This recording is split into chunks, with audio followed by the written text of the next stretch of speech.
जत्सन्नानी मेरे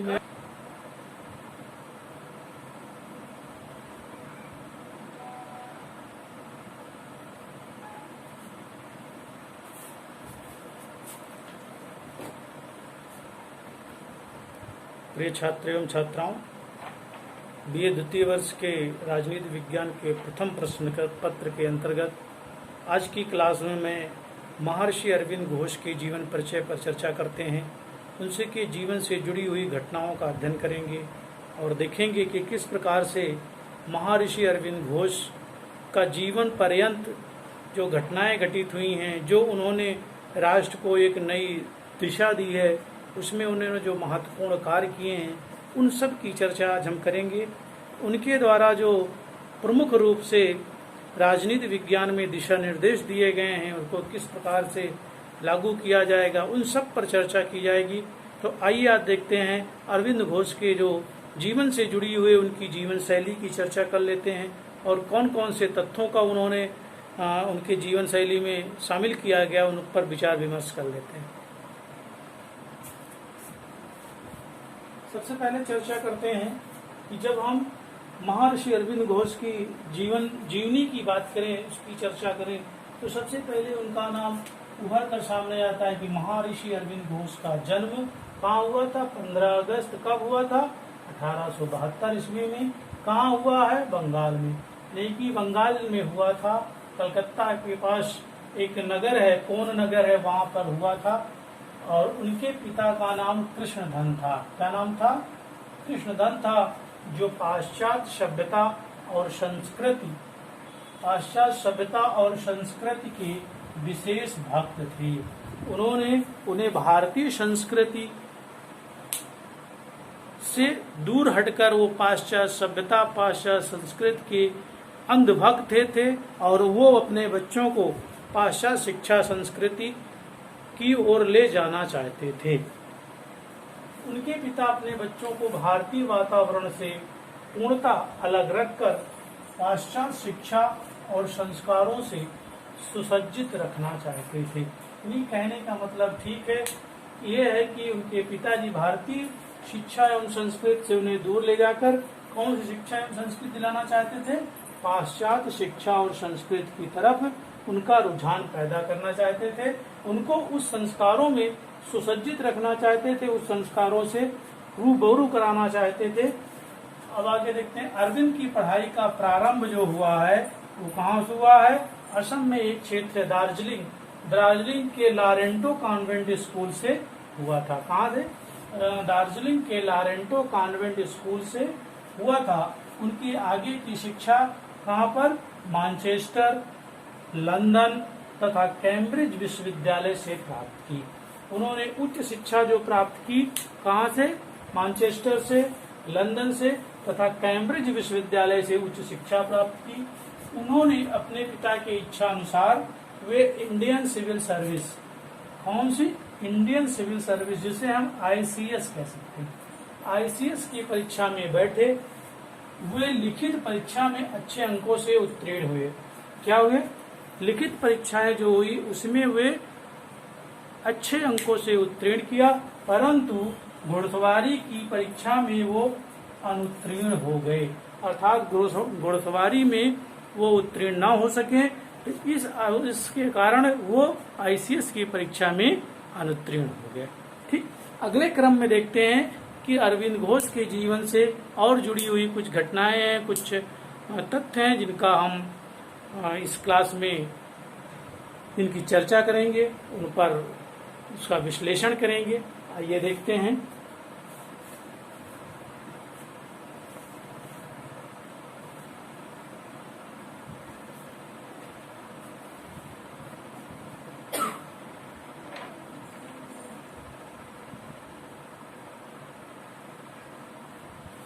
आइए आगे चर्चा करते हैं। हम देखते हैं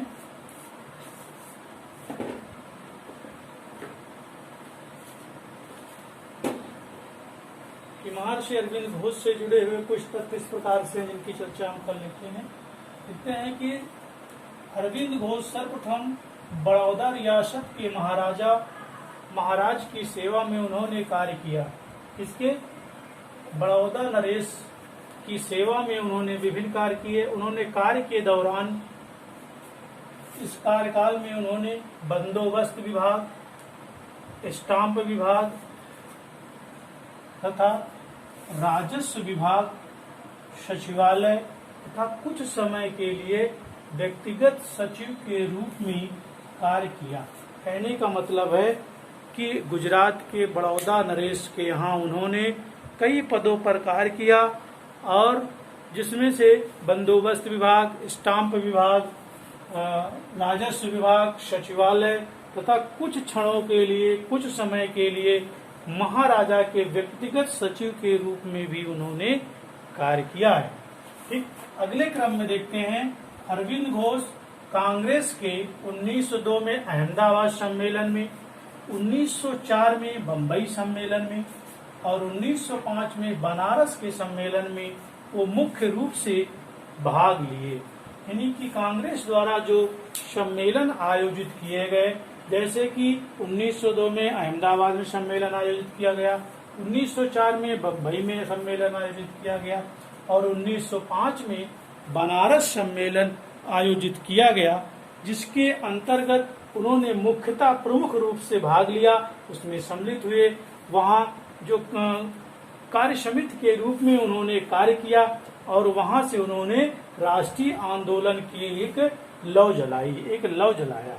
ठीक, अगले क्रम में देखते हैं कि 1906 के बारिसाल सम्मेलन में भाग लेने के पश्चात उन्होंने वंदे मातरम के नारे लगाए। किसके नारे लगाए? वंदे मातरम के नारे लगाए और उसकी चमक पूरे देश में दिखाई दी। ठीक, तो इस आधार पर कर सकते हैं। आगे देखते हैं अरविंद घोष नेशनल कॉलेज के प्रिंसिपल के रूप में उन्होंने कार्य किया और 1906 में वो वंदे मातरम के सह संपादक बने। यानी वंदे मातरम जो पत्र है उसके क्या बने? सह संपादक के रूप में इन्होंने कार्य किया। इनको जिम्मेदारी सौंपी गई। उन्होंने उसके साथ साथ दो साप्ताहिक पत्र निकाले, जिसमें कर्मयोग और धर्म, ये क्या है? 2 साप्ताहिक पत्र निकाले। ये किसके हैं? ये अरविंद घोष के द्वारा निकाले गए हैं। कर्मयोग और धर्म नाम के 2 साप्ताहिक पत्रों का संचालन भी इनके द्वारा किया गया। आइए अगले क्रम में चर्चा करते हैं किनसे जुड़े और कौन कौन से तथ्य हैं।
चार अप्रैल 1910 को पांडिचेरी पहुंच गए।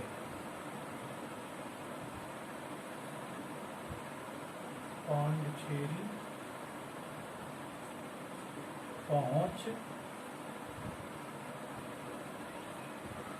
पहुंच गए, जो फ्रांस के अधिकार और उन्होंने एक सन्यासी का जीवन और उन्होंने एक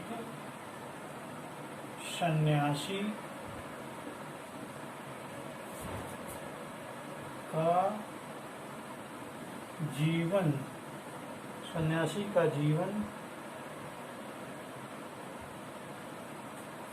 अंगीकार कर लिया।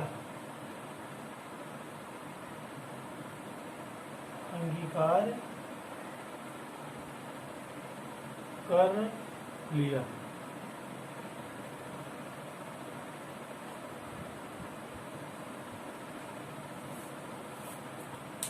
उन्होंने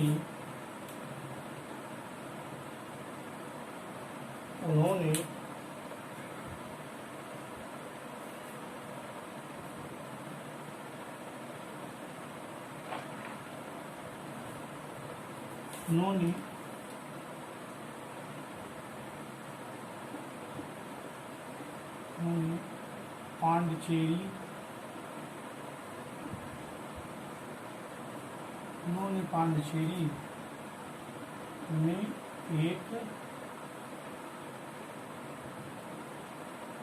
आश्रम की स्थापना की। पांडिचेरी में एक आश्रम की स्थापना की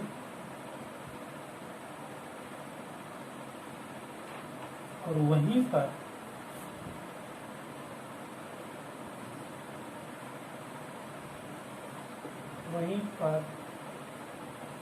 अपना सन्यासी जीवन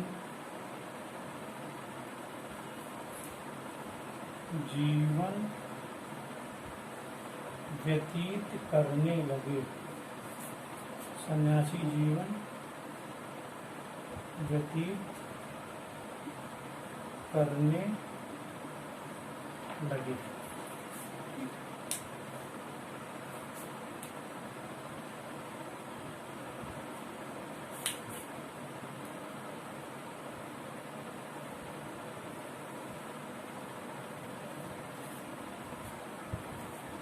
अरविंद घोष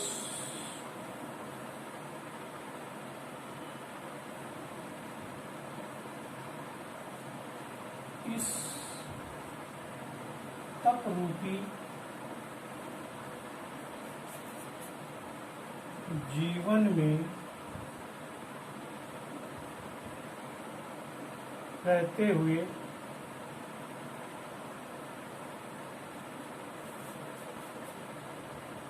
पाँच दिसंबर 1950 को 5 दिसंबर 1950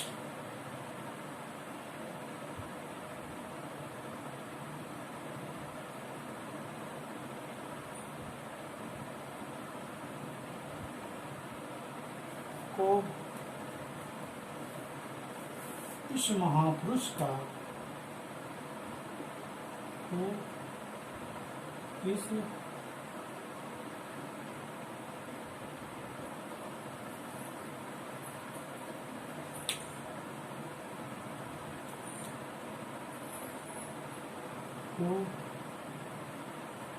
इस महापुरुष का देहावसान हो गया। देहावसान हो गया।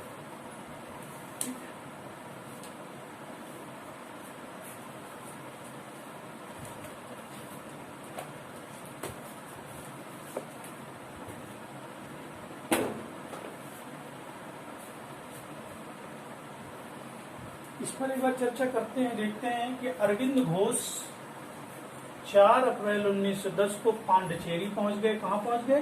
पांडिचेरी पर पहुंच गए। उन्होंने वहां पर एक सन्यासी का जीवन व्यतीत किया।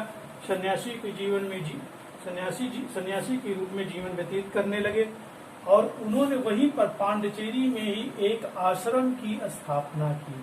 किसकी स्थापना की? एक आश्रम की स्थापना की और वहीं पर अपना सन्यासी जीवन व्यतीत करने लगे। अंततः अरविंद घोष 5 दिसंबर 1950 ईस्वी को इनका देहावसान हो गया, अर्थात इनकी मृत्यु हो गई। तो इस आधार पर हम कह सकते हैं कि 5 दिसंबर 1950 को अरविंद घोष की मृत्यु हो गई और ये चमकता हुआ सूर्य सदियों के लिए, सदा सदा के लिए क्या हो गया? सूर्यास्त हो गया। तो आज हमने आप चर्चा की कि महर्षि अरविंद घोष के जीवन परिचय की चर्चा की, उस पर विचार विमर्श किया, उसका विश्लेषण किया। हमें उम्मीद है कि आपको यह क्लास समझ में आई होगी। अगली क्लास में फिर मैं एक नए टॉपिक के साथ आपके सामने उपस्थित होऊंगा। तब तक के लिए धन्यवाद।